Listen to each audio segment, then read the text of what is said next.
জলসার দক্ষিণ বরুণী মাদ্রাসার জলসার বাকি আলোচনাটুকু হোক, ভালো লাগবে। এগুলো মানুষের শোনা অত্যন্ত জরুরি। আমি কোরআন শরীফ থেকে একটা ছোট্ট আয়াত করেছি, খুব ছোট্ট আয়াত। রাস্তার উপরে যারা আছেন তারা একান্তই শিক্ষাপ্রেমী, দরদি, প্রতিষ্ঠানের ভালোবাসার মানুষ। যদি আমার ডাকাটা বড্ড বেয়াদবি না হয় তাহলে আমি আপনাদেরকে ডাকছি। আমার এই 48 বছর বয়স। প্রিয় রসুল বলেছেন, আল আমরু ফাওকাল আদা, যাকে সম্মান করি তার নির্দেশ মেনে চলাটা হলো সবচেয়ে বড় আদর। তো আমি তো আপনাকে বিরাট কঠিন নির্দেশ করছি না, বসতে বলছি। আমার এই স্টেজ সোজাসুজি যারা অন্তত আছেন, আল্লাহর হস্তে আমার 48 বছর বয়সে 47 পর্যন্ত যাদের বয়স, আমি তাদের বসতে বলছি। আর যদি আমার চেহারা দেখে যদি মনে হয় বয়স তো 48 তো হয়নি, 35-30, তাহলে আমার ধরিয়ে নিতে হবে এরা ফেরেশতা, মানুষের চেহারা নিয়ে দাঁড়িয়ে আছে। যারা দাঁড়িয়ে আছেন, আমার কথা কি বোঝা যাচ্ছে? আমার কথা কি বুঝতে কোনো অসুবিধা হচ্ছে? এরপরেও যদি দাঁড়ান তাহলে আমি ভেবে নেব বয়স বেশি, কিন্তু দেখাচ্ছে কচিবা না, তাহলে হয়তো ফেরেশতা হতে পারে। মানুষের চেহারা নিয়ে অসবাস হচ্ছে। যদি ফেরেশতা হওয়ার ইচ্ছা থাকে তাহলে দাঁড়িয়ে থাকেন, আর যদি মানুষ থেকে শান্তিতে থাকেন তাহলে আল্লাহর রাস্তায় বসেন, সামনে কেউ দাঁড়াবে না। সুন্দর জায়গা আছে, ঠান্ডা খুব তা নয়, তথাপিও মজলিসের ভিতরে কোনো গরমও নেই, বিরাট ঠান্ডারও প্রকোপ নেই। শুধু একটা অভাব আছে, একটু ক্যাঁতা বিছিয়ে হয়ে পুরো সবাটা একটু ক্যাঁতা বিছিয়ে দিলেই ভালো করে বসা যেত। ডেকোরেশনের চর্ত, এই ছাড়া আমাদের কিছু করার নেই। তো আল্লাহর রাস্তায় বসুন। আমি কোরআন শরীফের একটা ছোট্ট আয়াত পড়েছি, লিল ফুকারাইল্লাযীনা উহসিরু ফি সাবিলিল্লাহ। আয়াতটা পুরোপুরি আমার মুখস্থ হয়নি, ওই পড়তে যতদূর হয়েছে। আর রজব আলী বলছিলেন একটু আগেই যে অনেকটা ঘেঁটাঘেঁটি করে তাই কথা বলতে হয়, ঠিক এই শব্দটা বলছিলেন না, ঘেঁটাঘেঁটি। আসলে প্রতিদিন দাওয়াতে বেরোবার আগে টেনশন হয়, আজকে কি বলবো। তো তার জন্য অফিসে বসে পড়ার সময় খুব বেশি হয় না। সবাই তো মুফতি সাহেবের মতন হুঁশো আমলা না যে শুধু বইতে পড়ে থাকে।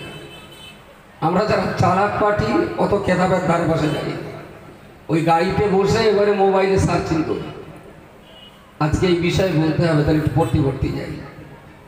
মিনিট 20-25 পড়াশোনা করেছি আয়াতটার উপরে, পড়াশোনা করি, এখনো আয়াতটা পুরো মুখস্থ হয়নি। আর আমি তো হাফেজ না, পশ্চিমবাংলা সব লোক জানে। তো বাধ্য হয়ে আমার এখন দেখে বলা ছাড়া কোনো গতি নেই। এখন দেখে বলতে রাজি আছি, তাতে যদি লোকে একটু দাম কম দেয় তো দেখতে যায়। এখন বেশি দাম নিতে গেলে তাইলে বাদামের কথা বলতে হবে, পুরো মুখস্থ চলবে, কোনো খবর হবে না। আমার যখন পুঁজি কম, দেখে বলতে আমার লজ্জা লাগে না। লিল ফুকারাইল্লাযীনা উহসিরু ফি সাবিলিল্লাহ, লিল ফুকারা, সেই সমস্ত ফকির এবং মিসকিন, আল্লাযীনা উহসিরু ফি সাবিলিল্লাহ, যারা আল্লাহর পথে বন্দী হয়ে পড়েছে, আল্লাহর রাস্তায় যারা গৃহবন্দী হয়ে পড়েছে, সেই সমস্ত ফকির যারা আল্লাহর পথে চলতে আল্লাহর পথে সাধ্য সাধনা করতে যারা গৃহবন্দী হয়ে পড়েছেন, ফি সাবিলিল্লাহ লা ইস্তাতিউনা দারবান ফিল আরদ, ওরা পৃথিবীতে ইচ্ছা মতো ঘুরে ফিরে বেড়াতে পারে না, যেহেতু তারা বন্দী। ইচ্ছা মতো, তাদের চাহিদা মতো, তাদের প্রয়োজন মতো, লা ইস্তাতিউন, তাদের ক্ষমতা নেই, দারবান ফিল আরদ, আল্লাহর জমিনে ঘুরে বেড়াবার। ইয়াহসাবুহুমুল জাহিলু আগনিয়া, অজ্ঞ অশিক্ষিত জাহেল যারা, তারা ভাবে ওরা খুব বড় লোক, ওরা বিরাট ধনী লোক। যদি ওরা ধনী না হতো তাহলে তো রাস্তায় বেরিয়ে মানুষের কাছে চাইতে পারত। তারা কারা? না লিল ফুকারাইল্লাযীনা উহসিনু ফি সাবিলিল্লাহ, যারা আল্লাহর জন্য আল্লাহর পথে গৃহবন্দী, এদের সম্পর্কে জাহেল অজ্ঞ অশিক্ষিত মানুষেরা ধারণা করে যে এরা খুব বড়, এরা ধনী ব্যক্তি, এরা নিতান্ত ফকির মিসকিন নয়। ইয়াহসাবুহুম জাহেল ব্যক্তিরা ধারণা করে আগনিয়াও, তারা সবাই ধনী। জিজ্ঞেস করা হলো যদি হয় যে তোমার এদেরকে ধনী ভাবো কেন? আল্লাহ তো এদের ফকির বলেছেন, আল্লাহ এদের মিসকিন বলেছেন, আল্লাহ এদের গরিব বলেছেন, তোমরা এদেরকে এত ধনী ভাবছো কেন? ওরা বলল আসলে ওরা যদি গরিব হতো, ধনী না হয়ে তাহলে ওরা তো রাস্তাঘাটে মানুষের কাছে হাত পেতে তো চাইতে পারত। ওরা যেহেতু মানুষের কাছে হাত পেতে চাইছে না, সেই হেতু ওরা বড় লোক। অথচ আল্লাহ বলছেন যে ওদের হাত পেতে চাওয়ার মতন পরিবেশ নেই, কারণ উহসিনু ফি সাবিলিল্লাহ, ইসলামের জন্যই তারা গৃহবন্দী। আমি আল্লাহ বলছি লিল ফুকারা, ওরা হলো ফকির, ওরা হলো মিসকিন। কিন্তু আল্লাহ যাদের ফকির বলছে, অজ্ঞ অশিক্ষিত লোকেরা তাদের কথা বলে বড় লোক বলছে। এরা ওদের বড় লোক ধনী ভাবছে কেন? না, এরা মানুষের কাছে হাত পাতে না। তাই যদি এরা অভাবী হতো তাহলে নিশ্চয়ই মানুষের কাছে তারা হাত পাতত। আল্লাহ ঈমানদার মুসলমানদেরকে লক্ষ্য করে বললেন তারিফুহুম বিসীমাহুম লা ইয়াসআলুনা আন-নাসা ইলহাফা। তারিফুহুম বিসীমাহুম, তুমি তাদের বাহ্যিক এবং আভ্যন্তরীণ চরিত্র দেখে তুমি বুঝতে পারবে যে কেন তারা মানুষের কাছে হাত পাততে পারে না। লা ইয়াসআলুনা আন-নাসা ইলহাফা, কেনই বা তারা ক্ষুধার তাড়না সহ্য করতে না পেরে বন্দি ঘরের পাঁচিল ভেঙে বাইরে এসে তারা মানুষের কাছে নাছোড় ভাঙ্গা হয়ে কেন যাবে না? যে আমি ক্ষুধার্ত, আমাকে খাওয়া দাও, আমি তৃষ্ণার্ত, আমাকে পানি দাও, আমি বিবস্ত্র আছি, আমাকে বস্ত্র দাও, আমার শীত লাগছে, কম্বল দিতেই হবে, না দিলে আমি লা ইয়াসআলুনা আন-নাসা ইলহাফা, তারা কখনোই মানুষের কাছে নাছোড় বান্দা হয়ে যাবে না। কারণ উহসিনু ফি সাবিলিল্লাহ, তারা আল্লাহকে পাওয়ার জন্য গৃহবন্দী হয়ে পড়েছে। যদি তাদের এই ক্ষুধার যন্ত্রণার জন্য গৃহবন্দী দশা থেকে পাবলিকের সামনে দাঁড়িয়ে যদি নাছোড় বান্দা হয়ে তাদের চাইতেই হয়, তাহলে যে কারণে গৃহবন্দী হয়েছিলেন সেই লক্ষ্য উদ্দেশ্য তাদের সফল হবে না। ওরা তো গৃহবন্দী হয়েছে ইসলামের জন্য। আমি গৃহবন্দী নই, আমি ইসলামের জন্য অফিস থেকে আজকে দক্ষিণ বরুণী এসেছি, সুতরাং আমি বন্দী নই। আমি বন্দী নই তার মানে এই নয় যে পৃথিবীর সব কাজ বন্দী দশা, তার ঘর বাঁচিল বেড়া ছিঁড়ে কেটে বাইরে আসলেই বোধহয় ইসলাম জিন্দা হয়। ইসলামের জন্য বন্দী দশার বাইরে যেমন প্রয়োজন, তেমন ইসলামকে বাঁচাবার জন্য একটা সম্প্রদায়কে গৃহবন্দী থাকাটাও তেমন প্রয়োজন। প্রিয় শ্রোতামণ্ডলী, প্রিয় নবী মুহাম্মদুর রাসূলুল্লাহ সাল্লাল্লাহু আলাইহি ওয়াসাল্লাম মক্কা ছেড়ে যখন মদিনাতে চলে আসেন, চলে আসার ইতিহাস আপনাদের খুব ভালো জানা আছে, বহুবার জীবনে শুনেছেন। যারা একটু পড়াশোনা করেন তারা মাশাআল্লাহ খুব ভালো জানেন, খুব ভালো জানেন। হুজুর চলে গেলেন তো মক্কাতে যারা প্রকাশ্যে বা গোপনে কলমা পড়েছিলেন, তার ভিতরে প্রকাশ্যে কলমা পড়া কিছু মানুষ ছিলেন, গোপনে কলমা পড়াও কিছু মানুষ ছিলেন। প্রকাশ্যে যারা কলমা পড়েছিলেন, এদের উপরে যে জুলুম, যে নির্যাতন, যে অত্যাচার, যে স্টিম রুলার চলত, সেই স্টিম রুলার এদের হাত পা বেঁধে জ্বলন্ত কাঠ কয়লার উপরে চিৎ করে শুইয়ে রেখে দিয়ে এদেরকে নবীর সঙ্গে সাক্ষাৎ করতে দিত না।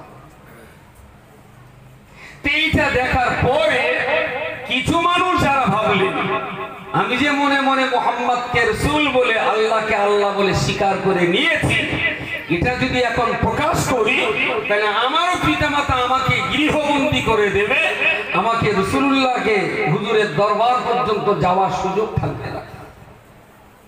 পাবলিক জানতো লোকটা অমুসলিম, রাসূলুল্লাহর কাছে আসতেন, দেখতেন, কথা বলতেন, দূর থেকে চেহারাটা দেখতেন, চলে যেতেন। পাবলিক জানে না এই লোকটার ভিতরে কলমা আছে, ইনি ইসলাম গ্রহণ করেছে। তো এরা তখন করলো কি, যে কলমার কথা প্রকাশ করলেই যদি আমাকে হাত পা বেঁধে চিট করে বাড়িতে গৃহবন্দী করে ফেলে, তাহলে আমি রাসূলুল্লাহর কাছে যাওয়া থেকে বঞ্চিত হয়ে যাব। ঠিক আছে, কলমাটা ভিতরে থাক, কলমাটা ভিতরে থাক। আর তখনও পর্যন্ত তো 5 ওয়াক্ত নামাজ ফরজ হয়নি। 5 ওয়াক্ত নামাজ তো ফরজ হয়েছে রাসূলুল্লাহর 51 বছর বয়স, যখন মেয়ারেজে গিয়েছেন তারপর। তো তখন নামাজ, কালাম, রোজা, হজ, যাকাত কোনো কিছুই করলে পাবলিক যে বুঝবে ইনি মুসলমান, তখন জায়গাটা তখন ছিল না, প্রকাশ্যে নামাজও পড়তে হতো না।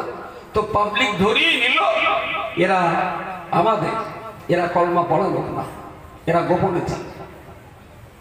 প্রিয় রাসূল যখন মক্কা ছেড়ে মদিনায় চলে গেলে এই গোপনে কলমা পড়া মানুষগুলো বেশি অস্থির হয়ে গেল।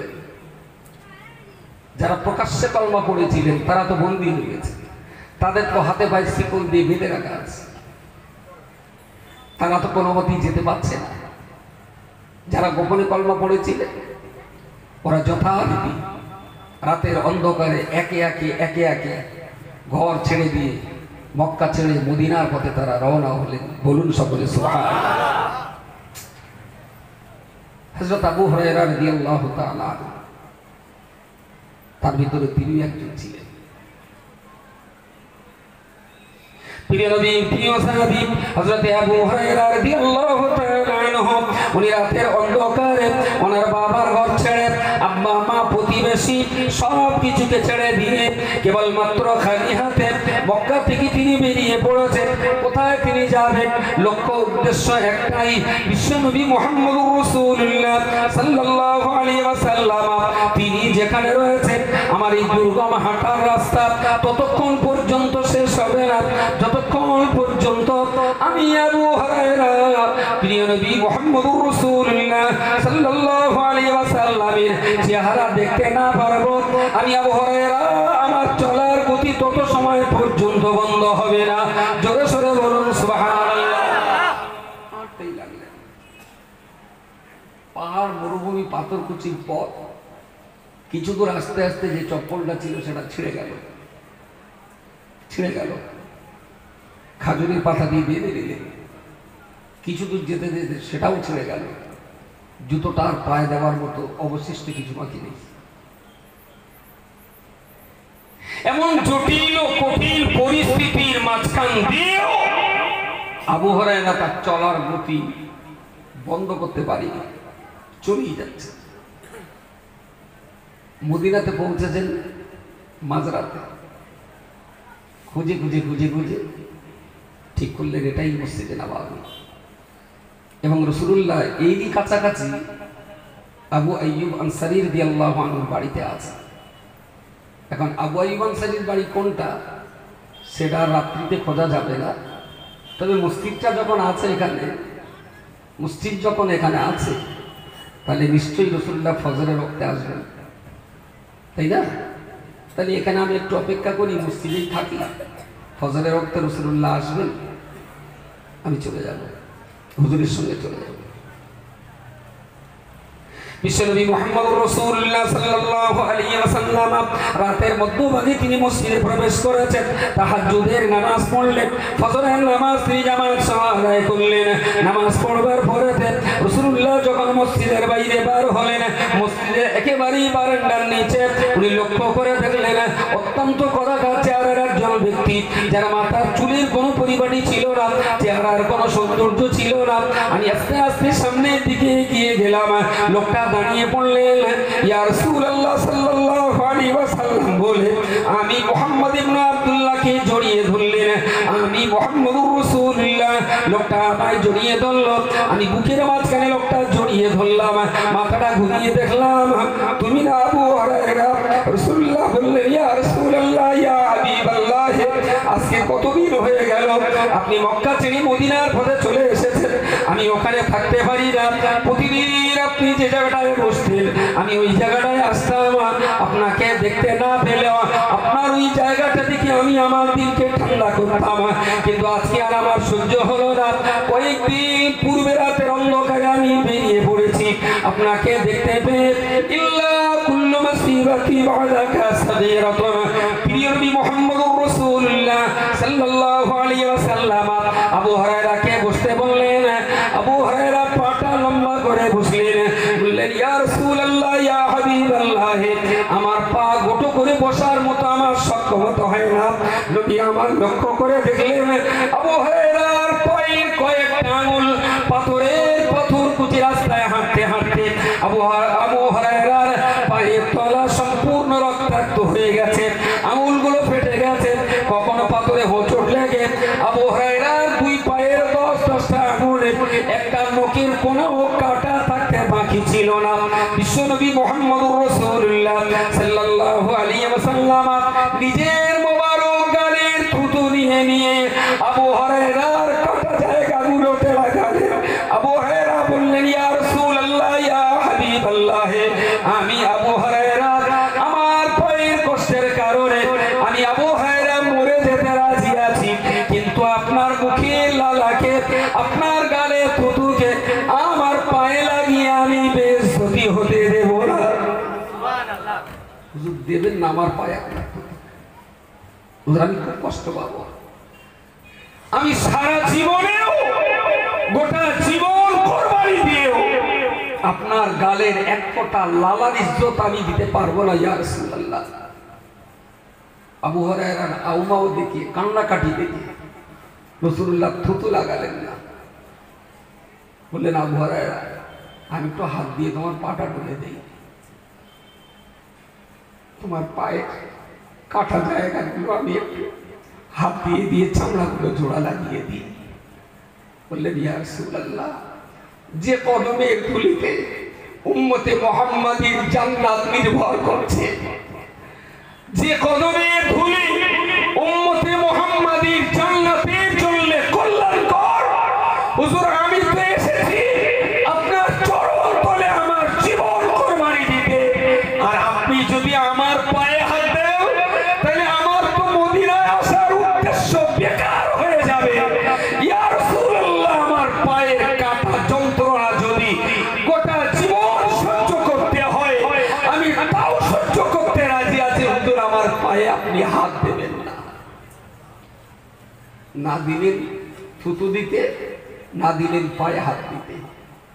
বললেন আবু হুরায়রা তোমার তো খুব কষ্ট হচ্ছে, দুটো পায়ে 10টা আঙুল ফেটে, পায়ের তলা ফেটে, এখনকার সময়ে তো 400 কিলোমিটার পর, আজকের দিনে তো 400 কিলোমিটার রাস্তা, কিন্তু তখনকার দিনে তো স্টেট বাইপাস ছিল না, কোথাও পাহাড়, কোথাও মরুভূমি, কোথাও খানা, কোথাও বা ডোবা, আর এই পাথর কুচি আর মরুভূমির বালির উপরে রৌদ্রে হেঁটে হেঁটে হেঁটে হেঁটে আবু হুরায়রার পাগুলো একদম চলার অযোগ্য হয়ে গেছে, আর চলতে পারছে না।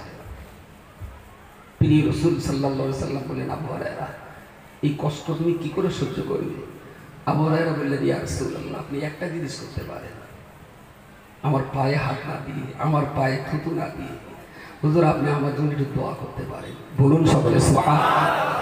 রাসূলুল্লাহ দোয়া করলেন, আবু হুরায়রার পা ধীরে ধীরে ধীরে ধীরে সুস্থ হয়ে গেল।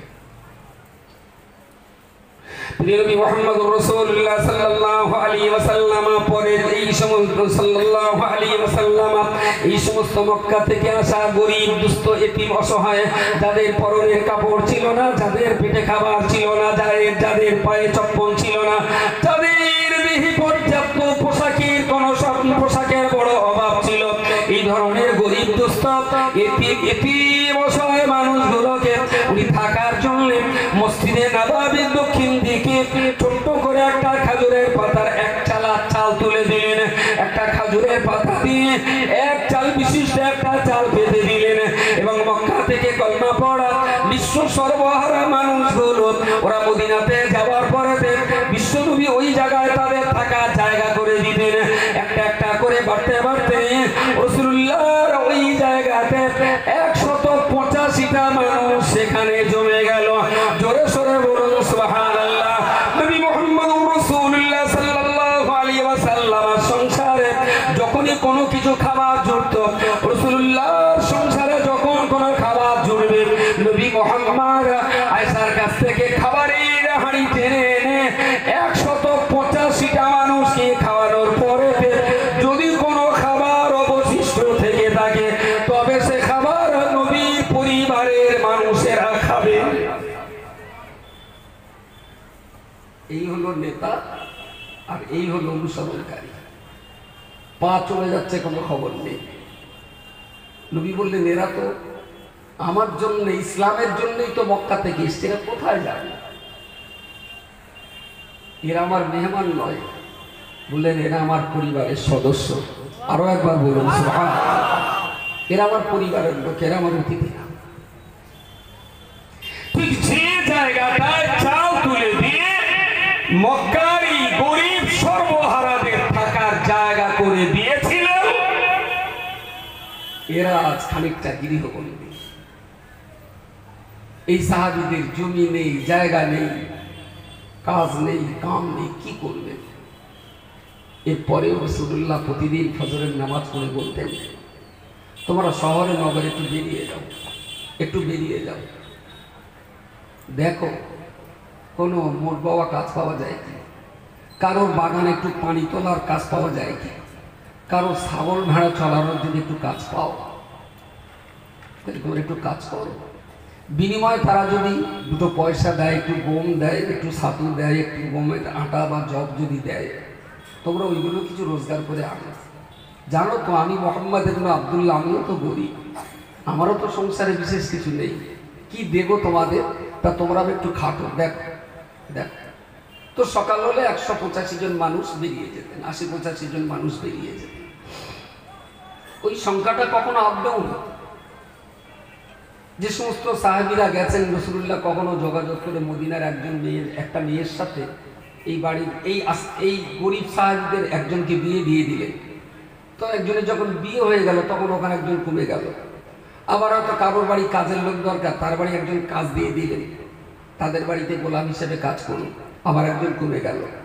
আবার কখনো কখনো সাহাবীদের যাদের একটু সহায় সম্বল ছিল, নবী বললেন তোমরা 1-2 জন করে নিয়ে যাও, তোমাদের ভাতের হাঁড়িতে ভাত দিয়ে দাও, কি করা যাবে বলো? তো নবীর নির্দেশে সাহাবীরাও 1-2 জনকে নিয়ে দিল। তো সংখ্যাটা সর্বোচ্চ 185, আপ ডাউন হতো কখনো কখনো। আবার মদিনা থেকে মক্কা থেকে 2 জন এলেন, তা আবার 2 জন বেড়ে গেল, আবার 5 জন কমে গেল।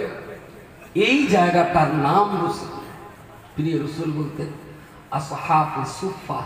বলুন সকলে সুবহানাল্লাহ।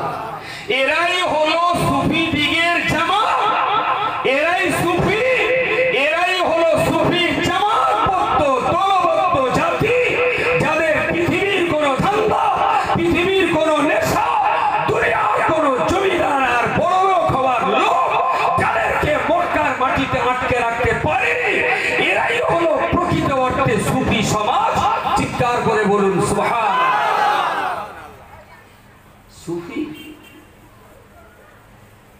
এরাই ছিল, কোনো ধান্দা ছিল না, ওদের একটাই ধান্দা ছিল যে নবীর জন্য, ইসলামের জন্য মক্কা ছেড়ে আমাদের যেতে হবে। চলে বসেছে, চলে বসেছে। এই সাহাবীরা যদিও কাজে বেরিয়ে গেলেন, কারো কাজ হলো, কারো হলো না, ফিরে এলেন। একদিন সকালবেলা রাসূলুল্লাহ বললেন, তো নামাজের পরে সবাই উঠে যাচ্ছে, মসজিদ থেকে বেরিয়ে গেলেন কাজের ধান্দায়, কোথায় কাজ আছে একটু খুঁজে দেখি। খেটে খেটে বেরিয়ে যাই। প্রসঙ্গকে একটু না বললে নয়, আজকে সমাজে অনেক মাধ্যমিক পাস করা, বিএ এমএ পাস করা, মাস্টার ডিগ্রি করা আমাদের ঘরের অনেক যুবক যুবতী বেকার হয়ে পড়ে আছে, চাকরি বাকরি নেই, বেকার হয়ে পড়ে আছে। অনেক সময় শুনি, কি করছেন ভাই? তাহলে আর কি করবো, চাকরি বাকরি নেই, খুব মুসিবতে আছে। আমি বহু যুবক ছেলেকে বলেছি, আমি বললাম ভাই আসহাবে সুফা যারা থাকতেন না, তুমি এমএ পাস করে তোমার মূল্য কি আসহাবে সুফার চেয়ে বেশি? আপনাদের কি মনে হয়? এই আসহাবে সুফা যারা সেখানে ছিলেন, এদের জন্য তো প্রত্যেকেই জান্নাতের সুসংবাদ প্রাপ্ত ব্যক্তি ছিলেন। তারা বলুন সকলে সুবহানাল্লাহ। এরা সবাই জান্নাতে, কিন্তু পৃথিবীতে তাদের কিছু ছিল না। পোশাক ছিল না ভালো, তাদের পায়ে চপ্পল ছিল না, পেটে ভালো খাবার জুটতো না, একেবারে পৃথিবীর নিঃস্ব সেরা অসহায় গরিব এতিম মিসকিন ফকির তারা। কিন্তু ওরা তো জান্নাতের হকদার না, ওরা জান্নাতের হকদার। তাহলে পৃথিবীতে তাদের কিচ্ছু নেই, কিন্তু তারা একটা বিরাট বড় বড় জমিদার। শুধু মৃত্যুর জন্য তারা অপেক্ষা করছে, মৃত্যুর পরেই তাদের জমিদারি প্রকাশ পাবে। রাসূলের মুখের কথা, এগুলো অস্বীকার করার তো কোনো জায়গা নেই। নবী বললেন, তোমরা সবাই চলে যাও, আল্লাহ জমিনে ছড়িয়ে পড়ো, দেখো কোথায় দুটো হালাল রুজি আছে, আয় রোজগার করে বসে থেকো না। কিন্তু খুবই দুর্ভাগ্যজনক, আজকের মুসলিম ঘরের শিক্ষিত বেকার ছেলে মেয়েদের জন্য এরা ভাবে লেখাপড়া শিখেছি মানে অন্য কোনো কাজ করা যাবে না। বুঝো না, তোমার যদি চাকরি হয় তুমি নিশ্চয়ই করবে, কিন্তু যতদিন চাকরিটা না হয় তুমি বসে আছো কেন ভাই? তুমি কেন অন্যের পিছনে সময় দিয়ে দিয়ে লাইফটা বরবাদ করছো? তুমি এমএ পাস করেছো, খুব ভালো হয়েছে, অনেক ধন্যবাদ তোমার। তুমি এমএ পাস করার পরেও তুমি তো পারতে দুটো সবজির ব্যবসা করতে, তুমি তো পারতে একটা চায়ের দোকান চালাতে, তুমি তো পারতে দুটো জামা কাপড় নিয়ে গ্রামে গ্রামে ঘুরে বিক্রি করতে। তোমার তো ক্ষমতা ছিল অল্প টাকার পুঁজি নিয়ে একটা চপ বা ভাজাভুজির দোকান করতে। কিন্তু লেখাপড়া শিখেছে মানে এর একদম মুখস্থ করে রেখেছে, চাকরি ছাড়া কিচ্ছু করবো না, চাকরি ছাড়া। কেডা কোথায় টোপ দিল? গিন্নির হার বিক্রি করে, ছেলের নুপুর মার মাকড়ে বিক্রি করে 5 লাখ টাকা এক নেতারে দিলে চাকরি বই এনে দেবে নেতা। এখন সে মালও ঘরে ফেরে না, চাকরিরও কোনো গন্ধ পাচ্ছে না। আগে তবু এক পিঠেন চিন্তা ছিল, এখন ডবল চিন্তা। ভিক্ষের দরকার নেই, অন্তত আমার ঝোলাটা ফেরত দেয়। এখন ভিক্ষেও দেবে না, ঝোলাও দেবে না। কত হাজার নয় কত লক্ষ মুসলিম বেকার ছেলে এইভাবে সর্বহারা হয়ে ঘুরছে, তার সঠিক হিসাব আমি দিতে পারবো না। তবে তুমি যদি মুসলমান হও, তুমি যদি হযরত মুহাম্মাদের উম্মতের দাবিদার হয়ে থাকো, শিক্ষিত ভাই, আমি তোমাকে আজও বলছি, চাকরির চেষ্টা করো, ঘুষটা দিও না, আর ছোট্ট একটা ব্যবসাকে তুমি অবলম্বন করো, ছোট্ট ব্যবসা অবলম্বন করো। 500 টাকা পুঁজি নিয়েও ব্যবসা করা যায়।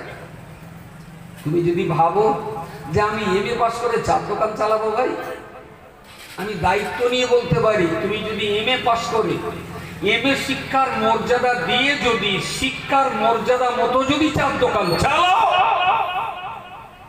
শিক্ষিত মানুষরা তোমার দোকানেই বসে মনের শান্তিতে চা খাবে। বলছি আমি, মার্কেটে যত শিক্ষিত লোক আছে বলবো ওখানটায় চল, ওখানে গাল খিস্তি হবে না, ছেলেটাও খুব শিক্ষিত, চলো ওখানে বসে চা খাই। আমি দায়িত্ব নিয়ে বলতে পারি, তোমার চায়ের দাম অন্য দোকানের চেয়ে কিনা 8 আনা বেশি করো, তবে শিক্ষার মর্যাদা বজায় রেখে দোকান চালাও, লোক অন্য দোকান বাদ দিয়ে তোমার দোকানে আসবে। এখন যদি তোমার মনে হয় যে রাসূলুল্লাহ সাহাবীদের চেয়ে তোমার এমএ পাস করার মূল্য বেশি, তাহলে সম্ভবত তুমি ভুল করছো। শোনা, রাসূলুল্লাহর সাহাবীরা দুয়ারে দুয়ারে কাজ খুঁজতেন যে তোমার খেজুর বাগানগুলো সারাদিন পানি তুলে দেবো, আমার দুপুরে এক প্লেট খাবার মতন কিছু দেবে, আমি তোমার এই মালগুলো উটের পিঠে তুলে দেবো, আমার অল্প কিছু রোজের দাম দেবে। ঠিক এইভাবে তারা বাইরে বেরিয়ে যেতেন।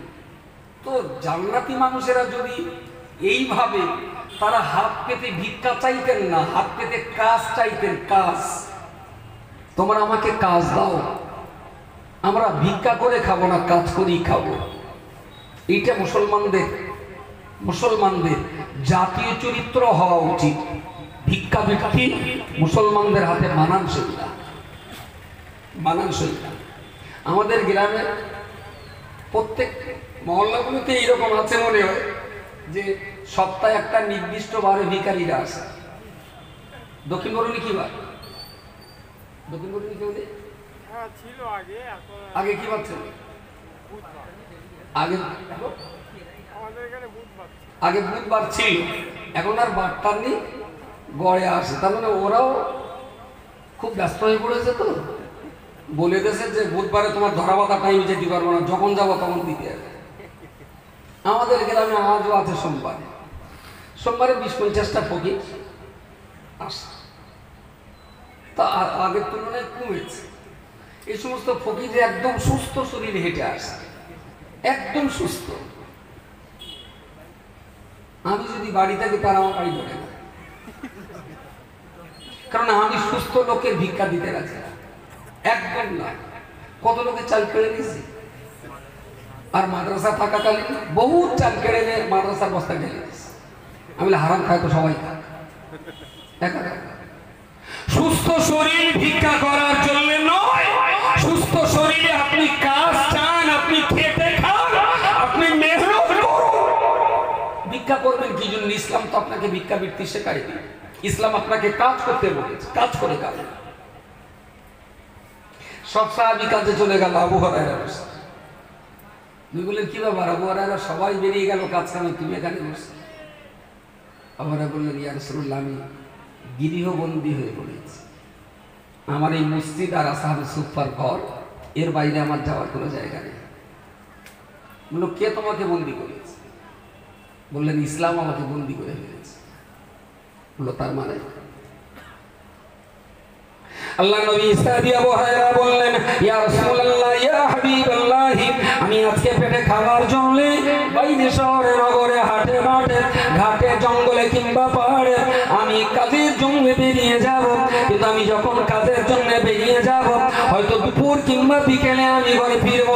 আল্লাহ নবী মুহাম্মদুর রাসূলুল্লাহ সাল্লাল্লাহু আলাইহি ওয়াসাল্লাম, আর এই মাঝখানে আমি আপনার সঙ্গ ছেড়ে চলে গেলাম, আর এই মাঝখানে যদি পৃথিবীর কোনো মানুষ, কোনো মা, কোনো বোন, কোনো ছেলে, কোনো মেয়ে কেউ যদি আপনার কাছে কোনো কিছু যদি জানতে চায়, আপনি তাদের প্রশ্নের জবাব দেবেন। আর আপনি যেটাই জবাব দেবেন সেটাই তো আপনার মুখের বাণী, আপনি যে উত্তর দেবেন সেটাই তো আমাদের কাছে হাদিস শরীফের মর্যাদা। আল্লাহর নবী মুহাম্মদুর রাসূলুল্লাহ, আমি এখন পেটে খাওয়ার জন্য আমি যদি বাইরে কাজ ভিক্ষা করতে যাই, আর এই ফাঁকে আপনার মুখের দুটো কথা যদি কাউকে বলে ফেলেন, আল্লাহর নবী মুহাম্মদুর রাসূলুল্লাহ, আমি আবু হুরায়রা, আমার পেটের পাত্রটা ভর্তি হলে আমার তো জ্ঞানের পাত্র হালকা থেকে যাবে। আমি কাজ করে আমার পেটের ক্ষুধার পাত্র ভর্তি করতে পারি, কিন্তু আপনার সঙ্গ ছাড়া হয়ে গেলে আমার কলমের জ্ঞানের পাত্র তো খালি থেকে যাবে। কাজে গেলে তো পেট ভরবে, আমার কলব খালি থাকবে। ইয়া রাসূলুল্লাহ, আমার জ্ঞানের পাত্র কলবটাকে ভর্তি করার জন্য আমি গৃহবন্দী হয়ে গেছি। হুজুর, আপনাকে ছেড়ে আমি কোথাও কাজে যাব না। বলুন সকলে সুবহানাল্লাহ। বললেন, দুপুরে খাবে কি? বললেন, আমার খাওয়া হয় হোক না হয় না হোক, অন্তত আমার জীবনে আমি আপনার মুখের হাদিস থেকে আমি কখনো নিজেকে বঞ্চিত করতে চাই না। আরো একবার বলুন সুবহানাল্লাহ। আজকে যে হাদিসগুলো রজব আলী সাহেব পড়েন, মুফতি সাহেব পড়েন, আমরাও কম টম পড়ি, এর পিছনে কি হযরত আবু হুরায়রার অবদান নেই? এর পিছনে কি সাহাবীদের অবদান নেই? সবাই চলে গেলেন, আবু হুরায়রা গেলেন না। বললেন, আমাকে যদি আপনি তাড়িয়ে দেন আমি যেতে পারি, তবে শর্ত রাখুন, আমি ঘরে না ফেরা পর্যন্ত আপনি কারোর সঙ্গে কথা বলতে পারবেন না। আমি ফিরবো, আমার সামনে বলবেন, আপনার মুখ থেকে আমি শুনবো, পাথরে লিখে রেখে দেবো যে অমুক দিন অমুক কারণে রাসূলুল্লাহ এই পরামর্শ দিয়েছিলেন। আরো একবার বলুন সুবহানাল্লাহ। হুজুর, আমার পেট খালি থাকলে সহ্য করতে পারবো, কিন্তু আমার জ্ঞানের পাত্র যদি খালি থাকে আমি সহ্য করতে পারবো না। তাই আমি আমার নিজেকে আপনার এই আহলে সুফার মসজিদে বন্দী করে ফেলেছি। আবু হুরায়রা কারোর কাছে কখনো হাত পাতেনি। আবু হুরায়রা কি বড় লোক ছিলেন? খুব ধনী ছিলেন? আল্লাহ আবু হুরায়রাকে কি বললেন? ফাকির লিল ফুকারাইল্লাযীনা উহসিরু ফি সাবিলিল্লাহ, যারা ইসলামের জন্য নিজেকে বন্দী করে ফেলেছে ওই সমস্ত ফকিরেরা লা ইস্তাতিউনা দারবান ফিল আরদ, ওরা আল্লাহর জমিনে ঘুরে ফিরে বেড়াতে পারছে না, ওরা আল্লাহর জমিনে ঘুরে ফিরে বেড়াতে পারছে না। লা ইয়াসআলুনান নাসা ইলাহা, মানুষের কাছে জোর জবরদস্তি করে ওরা ওদের চাহিদা পূরণ করার জন্য কিছু চাইতেও পারছে না।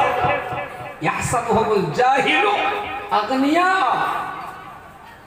জাহেলরা মনে করে এরা খুব বড় লোক, এরা বিরাট ধনী লোক, এরা বড় লোক আর ধনী না হলে মানুষের কাছে তো হাত পাতত। কিন্তু আবু হুরায়রার কি হাত পাতার কোনো লাইন আছে? হাত পাতা কেন পাততে পারছে না? হাদিস থেকে বঞ্চিত হবে ভাই, জ্ঞান থেকে বঞ্চিত হবে ভাই। সবার শেষে তাবারুক যেটা দেওয়া হবে ওটা এখান থেকে এর ভিতরে থাকবে, আর এখন যা দেওয়া হচ্ছে সেটা এখান থেকে এর ভিতরে থাকবে। বুঝতে পারেন?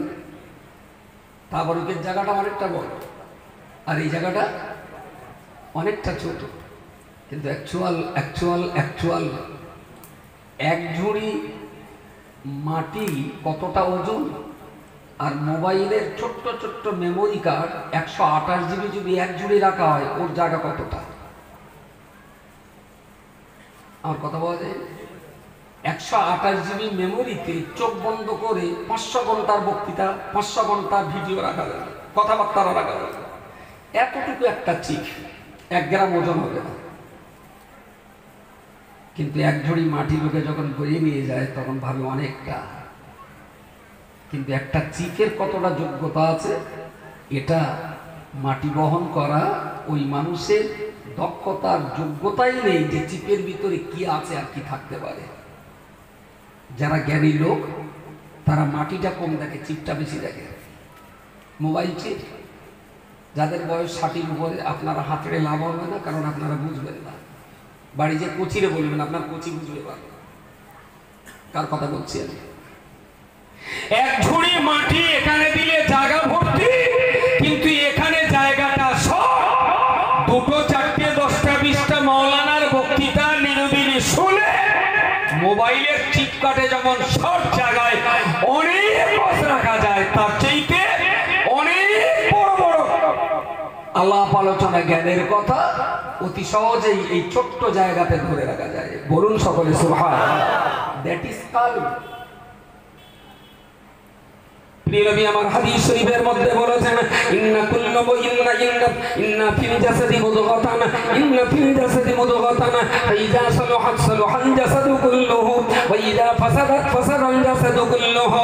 হে আমার প্রিয় সাহাবীগণ, গোটা মানব দেহের আপদমস্তক দেহের ভিতরে এক টুকরো গোশত, একটা ছোট্ট গোশতের টুকরা আছে।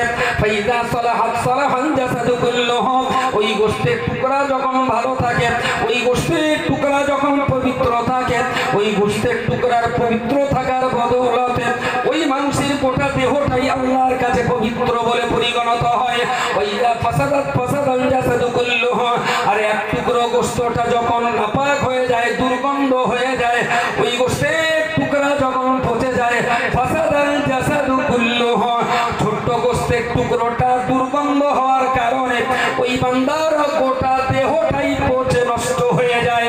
নবী আমার বললেন, আলা আলা আলা ওয়াহিয়াল কালব, সতর্ক হয়ে যাও, ওই ছোট্ট গোশতের টুকরাটাই হলো তোমার কালব।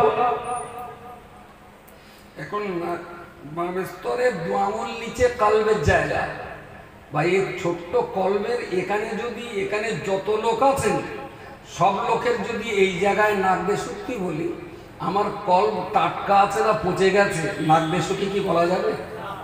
নাক বেশুকে বলা যাবে না। কিন্তু হাত পা জবান যখন উল্টো পাল্টা বলবে, হাত উল্টো পাল্টা করবে, জবান উল্টো পাল্টা কথা বলবে, আজকে একরকম, 2 মাস পরে আর একরকম, 6 মাস পরে আর একরকম, সকালে রহমতুল্ল তো বিকেলে কুল্লতুল্ল, সন্ধ্যাবেলা কেরাসতুল্ল, পরের দিন বরকতুল্ল। বুঝতে হবে যে কলবের পতন শুরু হয়েছে।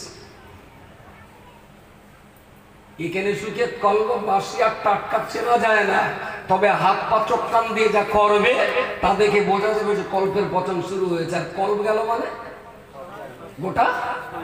এখন সেটা যদি সাদা দেওয়া হয়, সেটা যদি আমেরিকান প্রোডাক্ট হয়, সেটা যদি মক্কার প্রোডাক্ট হয়, কথা বলেন না কেন? কল্পটা যদি ভালো থাকে, সেটা যদি হযরত বেল্লালের মতো নাইজেরিয়ান প্রোডাক্টটা হয়, তবুও বেল্লালের দেহটা আল্লাহর জান্নাতের জন্য কবুল হয়ে যাবে। বলুন সুবহানাল্লাহ।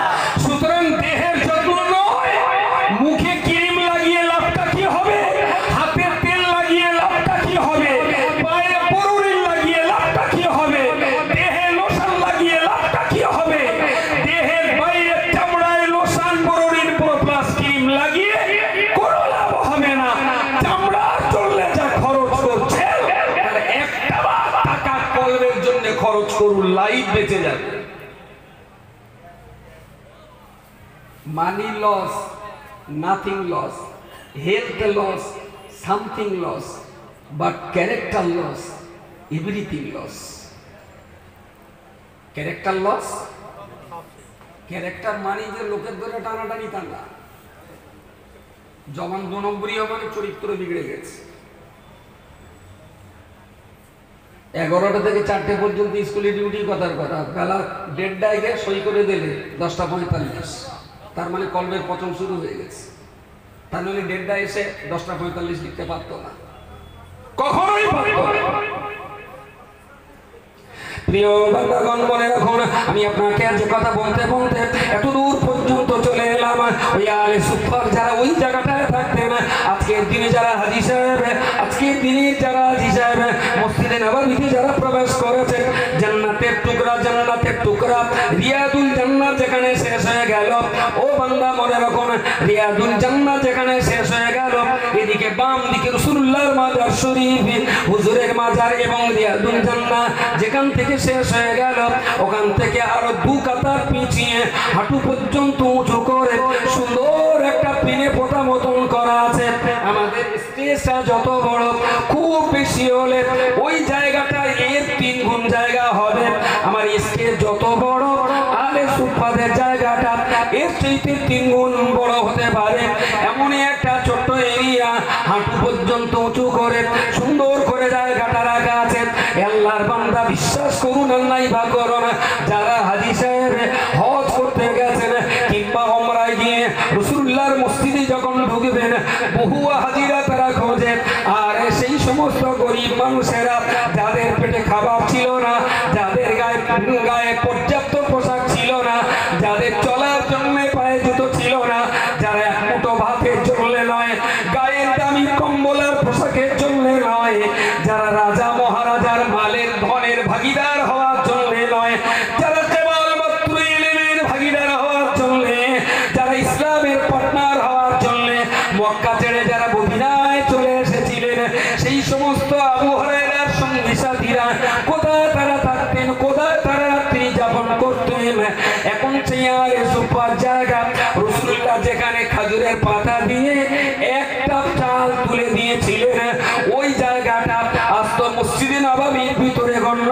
হাঁটু সমান জায়গা উঁচু করে ওই জায়গাটাকে সম্মানিত করা হয়েছে। আজকে বারাসাতের হাজিরা, বসিরহাট মেটিয়া বুরুজের হাজিরা, কোটি কোটি টাকার মালিক যারা, তাদেরকেও লক্ষ্য করলে দেখতে পাবেন ওই জায়গায় 2 রাকাত নামাজ পড়ার জন্য কোটি কোটি টাকার মালিকেরা ভিখারির মতো হাত বেঁধে দাঁড়িয়ে রয়েছে। আমি অনেক হাজিকে বলি, আইসে ভাটার খবর কি? তাহলে যেটা ফোনে যোগাযোগ আছে, চলছে 9টা হাঁটার মালিক। আমি তো এখানে দাঁড়িয়ে কেন, বসুন। তা বলছে এখানে একটু 2 রাকাত নামাজ পড়বো। সুবহানাল্লাহ বলতে ইচ্ছা হচ্ছে। আমি এখানে প্রচন্ড ভিড়, আরে চলুন না, ফাঁকা জায়গায় প্রচুর জায়গা আছে। বলছে না, এখানে 2 রাকাত নামাজ পড়তেই হবে। কেন রে হেরা? ওটা তো ভিখারিদের বাস, ওখানে তো মিসকিনের আসুক। ওখানে যারা শুতে তাদের তো এসি কামরা ছিল না, ওখানে যারা শুতে তাদের তো 90 লাখ টাকার গাড়ি ছিল না, ওখানে যারা থাকতে তাদের তো কোটা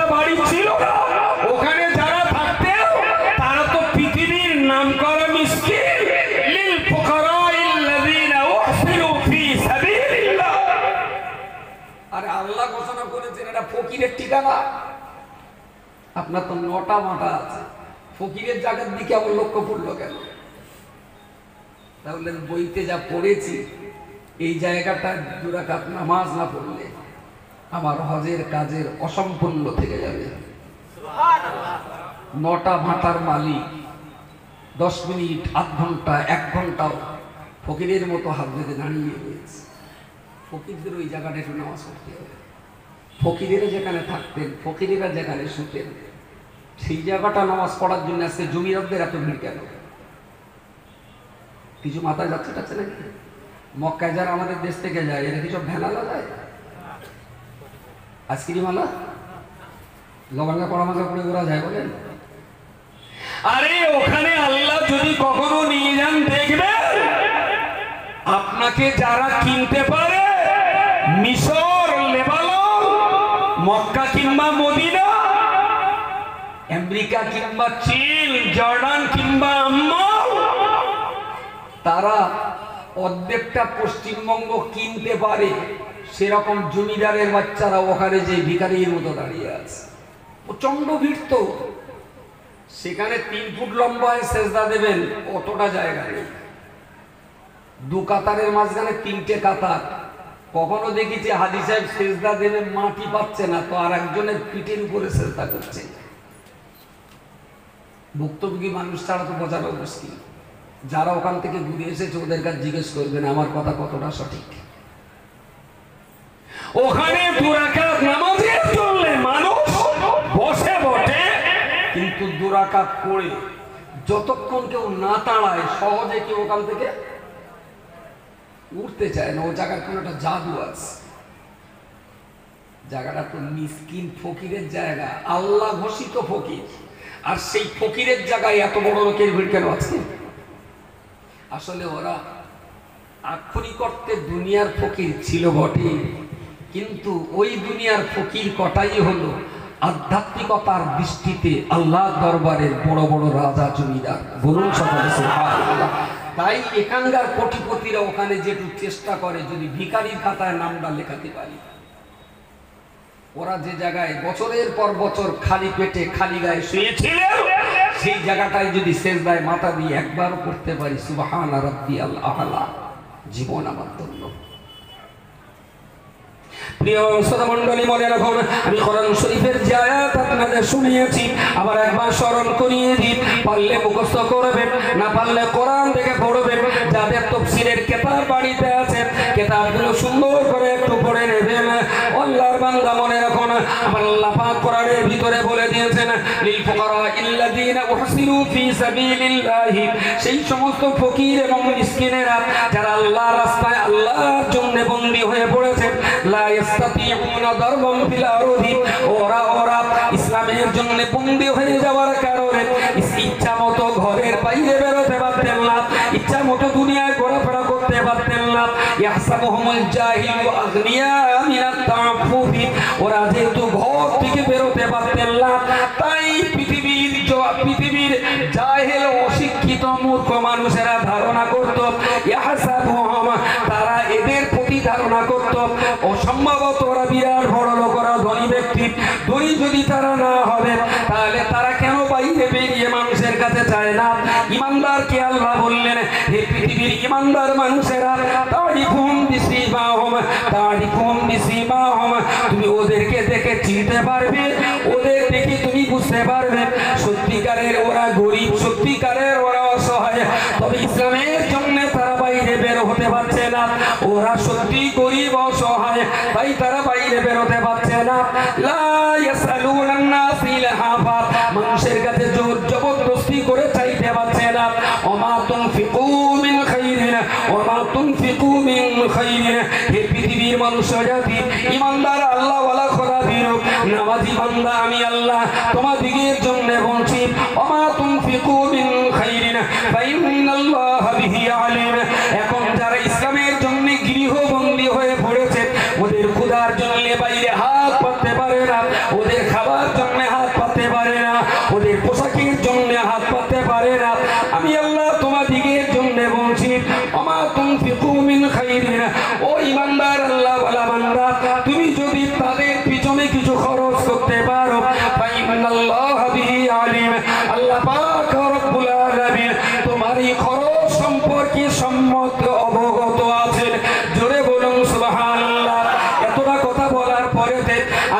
প্রাসঙ্গিকতার মাঝখানে বলতে পারি না, এই দক্ষিণ বরুণী মাদ্রাসার ঘেরা পাঁচিলের ঘেরা বিল্ডিংয়ের ভিতরে 550 বাচ্চা তারা দিন রাত এখানে কাটাবে। ওদের খিদে লাগলে পাঁচিলের বাইরে তারা বলতে পারে, ওদের শীত লাগলে কি গ্রামে বেরিয়ে কম্বল চাইতে পারবে, ওদের জুতো ছিঁড়ে গেলে ওরা কি এখান থেকে চাপ্পু জুতো চাইতে পারবে, ওদের বইপত্র লাগলে ওরা কি হাড়োয়ার মানুষের কাছে ভিক্ষা করতে পারবে। আল্লাহর বান্দা মনে রাখো না, নারী সমাজ ইসলামের পথে টিকিয়ে রাখার জন্য নারী শিক্ষার অগ্রগতি অত্যন্ত প্রয়োজন মনে করে অল ইন্ডিয়া সুন্নাতুল জামাত পশ্চিমবঙ্গের ভিতরে এই নারী শিক্ষার গুরুত্ব বুঝে জোর করে আমরা কদম চালিয়ে আল্লাহর অশেষ রহমত আর করুণার বলে এই গ্রামে এই প্রতিষ্ঠান আমরা দাঁড় করাতে পেরেছি।